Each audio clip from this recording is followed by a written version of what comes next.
UFC की latest news के पहले एपिसोड में मैं आप लोगों का वेलकम करता हूं। ये नई सीरीज शुरू की है मैंने, जिसके अंदर हम यूएफसी की इंपॉर्टेंट न्यूज आपसे डिस्कस करेंगे, जिनको सुनकर आपको मजा आ जाएगा, मोर की तरह नाचने लग जाओगे। कसम कमार उस्मान के घुटनों की पूरी वीडियो के अंदर एक से एक इंपॉर्टेंट न्यूज होगी, जो यूएफसी के फाइट फैंस को सुनकर मजा आने वाला है। तो वीडियो को लाइक जरूर करना है, चैनल को सब्सक्राइब करके बेल आइकन दबा देना, ताकि जब मैं नई वीडियो डालूं आपको पता लग जाए। चलिए पहली न्यूज से शुरू करते हैं। पहली न्यूज है टोनी फर्गसन की। टोनी फर्गसन की नई फाइट फिक्स हो गई है और काफी जल्दी यूएफसी इसका अनाउंसमेंट करने वाला है। यूएफसी के अंदर टोनी फर्गसन को अगर हम देखें तो वो 40 साल के हो चुके हैं। उनके करियर को देखें तो 25 विन है, 11 लॉस हैं। ये जो 11 लॉस हैं, इनमें से 8 लॉस लगातार उन्हें मिली हैं। 8 फाइट की लूजिंग स्ट्रीक पर वो चल रहे हैं।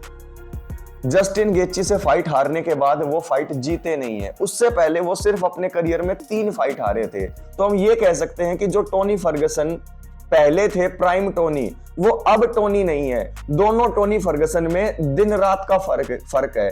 पहला टोनी फर्गसन ऐसा था जो 12 फाइट की विन स्ट्रीक पर था और जिसको हरा पाना नामुमकिन था, लेकिन अब 8 फाइट लगातार हार चुके हैं। और फाइट फैंस का कहना यह है कि प्लीज टोनी स्टॉप इट, आप रिटायरमेंट ले लो। लेकिन टोनी फर्गसन रिटायरमेंट लेना नहीं चाहते हैं। अब उनकी जो नई फाइट फिक्स होने वाली है वो होने वाली है एक और बहुत पुराने फाइटर के साथ, जो है निक डियाज, नेट डियाज के बड़े भाई। अब निक डियाज जो हैं, उनको अगर हम देखें उनके करियर को, तो वो 41 साल के हो चुके हैं। अपने करियर में 26 बार जीते हैं, 10 बार हारे हैं। तो पिछले 12 साल से वो यूएफसी की कोई फाइट जीते नहीं है। लास्ट फाइट वो 2012 में जीते थे और इन 12 सालों में वो एक्टिव भी नहीं रहे। पहले कार्लोस कोंडिट से हार गया, फिर जीएसपी से, फिर रोबी लॉलर से। बीच में एंडरसन सिल्वा के साथ जो फाइट हुई थी वो नो कॉन्टेस्ट हो गई थी। तो पिछले 12 साल में 3 फाइट इसने की है और तीनों की तीन ये हार गया है। तो ये जो फाइट फिक्स होगी, इसमें 2 पुराने फाइटर्स आपस में भिड़ेंगे, टोनी फर्गसन और निक डियाज। उम्र भी एक जितनी, दोनों को जीते हुए भी बहुत टाइम हो चुका है। एक 12 साल से नहीं जीता है, एक पिछली 8 फाइट से नहीं जीता है। तो इन दोनों की जब फाइट फिक्स होगी तो पेपर पर हमें ये बोरिंग फाइट लग रही हो बेशक, लेकिन जब ये फाइट होगी तो बहुत मजा आने वाला है, क्योंकि टक्कर होगी इसमें ऐसे फाइटर्स की जो बिल्कुल डाउन द हिल जा चुके हैं। तो टोनी फर्गसन अभी रिटायर नहीं हो रहे। निक डियाज के साथ उनकी फाइट होने वाली है यूएफसी 311 में। इसकी अनाउंसमेंट काफी जल्दी हो जाएगी। चलिए नेक्स्ट जो है न्यूज की तरफ आगे बढ़ते हैं। नेक्स्ट न्यूज आ रही है केविन ली की तरफ से। केविन ली को अगर आप देखो तो वो यूएफसी से बाहर जा चुके हैं। वो ईगल एफसी में भी फाइट कर चुके हैं। केविन ली सिर्फ 32 साल के हैं, ये बात आप ध्यान में रखो। ये कोई 40-42 साल का फाइटर नहीं है। Kevin Lee is only 32 years old. और उनकी अगर आप फाइट की जर्नी को देखें तो 19 विन है, 8 लॉस हैं और पिछली 7 फाइट में से सिर्फ ये 2 फाइट जीते हैं। ये दिक्कत वाली बात है। पिछली 7 फाइट अगर आप उठा के देखें तो उसमें से सिर्फ 2 फाइट जीते हैं, 5 आ रहे हैं। तो केविन ली यूएफसी से बाहर चले गए थे, ईगल एफसी में आए। ईगल एफसी में आने के बाद एक फाइट वहां पर जीती, उसके बाद सैंचेज को हराकर फिर वो यूएफसी में दोबारा से आ गए। लेकिन यूएफसी में आने के बाद वो फिर से हार गए। तो अब काफी टाइम से वो यूएफसी से बाहर चल रहे हैं। तो केविन ली का कहना यह है कि प्लीज डेना व्हाइट मुझे मौका दे दो यूएफसी के अंदर फाइट करने का। अगर आप यूएफसी के अंदर फाइट करने का मौका मुझे डायरेक्ट नहीं दे रहे तो मैं डेना व्हाइट की कंटेंडर सीरीज में भी आकर फाइट करने को तैयार हूं। अगर मैं डेना व्हाइट की कंटेंडर सीरीज में आकर फाइटर्स को हरा देता हूं और बहुत अच्छा परफॉर्म करता हूं, तब तो प्लीज मुझे रिसाइन कर लो। तो मैं डेना व्हाइट को यही कहना चाहूंगा कि केविन ली ठीक ठाक फाइटर है, अच्छा फाइटर है, अभी यंग है, वो सिर्फ 32 साल का है।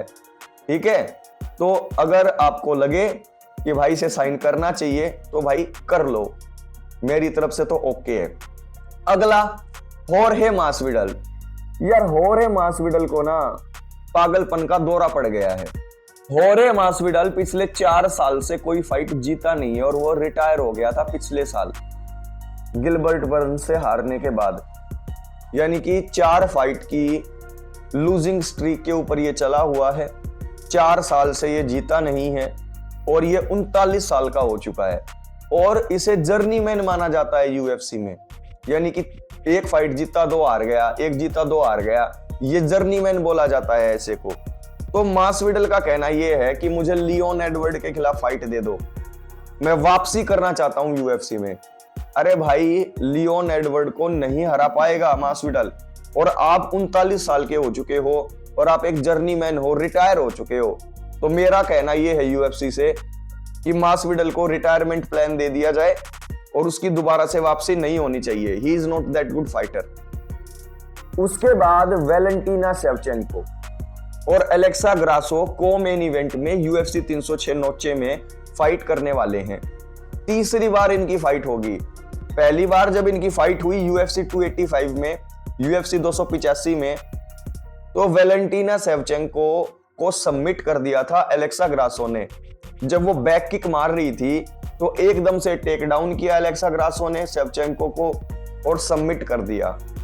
वहां पर काफी सालों बाद वैलेंटीना शेवचेंको को हार मिली और ये मार्च 2023 की बात है। यूएफसी 285 6 महीने का वेट किया शेवचेंको ने और दोबारा से फाइट की एलेक्सा ग्रासो से फाइट नाइट 277 में। वहां पर ये फाइट ड्रॉ हो गई। क्या हुआ? ये फाइट ड्रॉ हो गई। यानी 6 महीने के अंदर 2 बार इनकी फाइट हो चुकी है पिछले साल। ठीक है, लेकिन उस ड्रॉ फाइट के अंदर बहुत सारे फाइट फैंस का और इवन शेवचेंको का कहना यह था कि वो जीत गई थी, लेकिन जजेस ने जानबूझकर इसे ड्रॉ किया। वहां पर लोकल क्राउड था तो उनको अपसेट ना किया जाए, तो इसलिए ड्रॉ कर दिया, नहीं तो शेवचेंको ही जीत रही थी। ये शेवचेंको का कहना है। अब ये बात है सितंबर 2023 की, जब ये ड्रॉ हुआ था। अब वैलेंटीना शेवचेंको ने 1 साल का गैप लिया और सितंबर 2024 में अब इनकी 3rd फाइट होने वाली है और ये एक डिसाइडर फाइट होगी। इस फाइट के अंदर अगर एलेक्सा ग्रासो जीत जाती हैं तो दोबारा शेवचेंको को मौका नहीं मिलेगा बेल्ट के लिए फाइट करने का, और अगर यहाँ पर शेवचेंको जीत जाती है, ग्रासो हार जाती है, तो ग्रासो को भी डायरेक्ट टाइटल शॉट नहीं मिलेगा अगला। तो यहाँ पर देखना यह होगा कि एलेक्सा ग्रासो अपनी एक लेगेसी क्रिएट करेंगी यहां से, या फिर वैलेंटीना शेवचेंको अपनी बेल्ट को दोबारा से हासिल कर लेंगी और अपनी लेगेसी को कंटिन्यू करेंगी आगे। तो ये एक बहुत ही इंपॉर्टेंट फाइट होने वाली है। तो आज की इस वीडियो में हमने टोनी फर्गसन की बात की, निक डियाज की बात की, केविन ली की बात की, मासविडल की बात की, वैलेंटीना शेवचेंको की बात की, एलेक्सा ग्रासो की बात की। ऐसी ही वीडियोस आपके लिए आती रहेंगी यूएफसी की न्यूज की लेटेस्ट हिंदी में। लेकिन आपको वीडियोस को लाइक करना है, अपने दोस्तों तक शेयर करना है और मुझे ऐसे ही सपोर्ट करते रहना है। टेक केयर, ख्याल रखें।